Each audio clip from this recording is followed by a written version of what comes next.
Today, we dive into the concept of cover crops. Welcome to day 12 of the 100-day agriculture school series. Cover crops are plants grown primarily to benefit the soil rather than for harvest. They play a crucial role in sustainable agriculture by improving soil health, reducing soil erosion, and also increasing biodiversity. First, let's define what cover crops are. Cover crops are plants grown, like I've told you, for the soil, grown on the soil, that's not being used for cash crop, but for the soil. Let me hope I'm not confusing you. They are typically planted during the off-season and all in between the main plant cycles. Their main purpose is to provide soil protection, improve its overall quality, and also prevent problems like nutrient depletion, erosion, weed growth. So they are not harvested for sale, but they serve a vital purpose when it comes to the farm's ecosystem. Now let's break down the different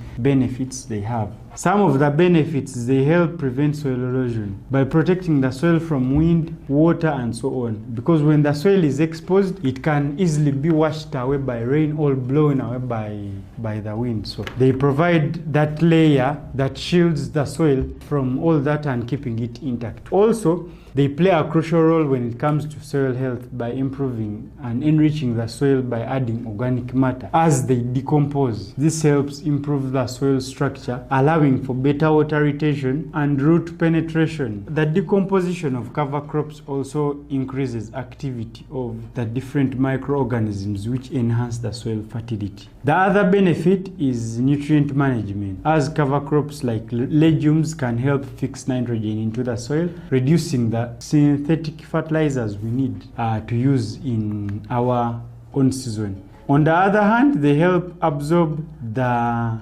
excess nutrients that were left in the soil, preventing runoff and water contamination into our different water sources we have. Cover crops also help us when it comes to weed suppression, especially those with dense growth that can outcompete the weeds for light, space, and nutrients. By shading out the unwanted plants, they reduce the need of herbicides and manual weeding. Another benefit of cover crops is they do what we call biodiversity support.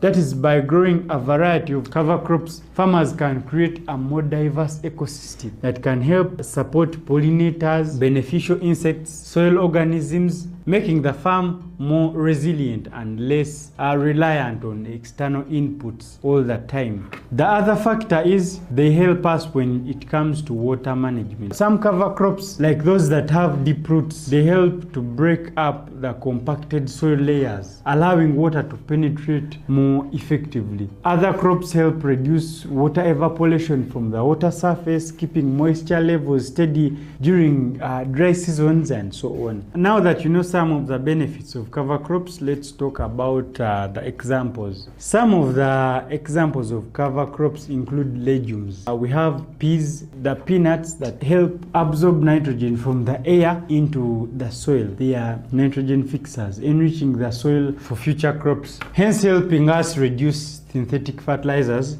we use. The other type we have are cereal grains. That includes barley, oats, and these help prevent soil erosion. Their dense root system helps improve the soil structure, water infiltration, while their growth also helps suppress weeds, and also reducing soil-borne pests. The other example is we have different grasses like sorghum, millet. Cover crops are an essential part when it comes to sustainable farming practices because, one, they help prevent the soil, improve its fertility, and also promote farm ecosystem. And now that you know the importances of cover systems, it's high time you start using cover crops because you're making a long-term investment in your soil health and increasing the productivity of your land. Thank you very much for watching. That has been day 12 of the 100-day agriculture school. If you found it useful, you can like, follow, and subscribe.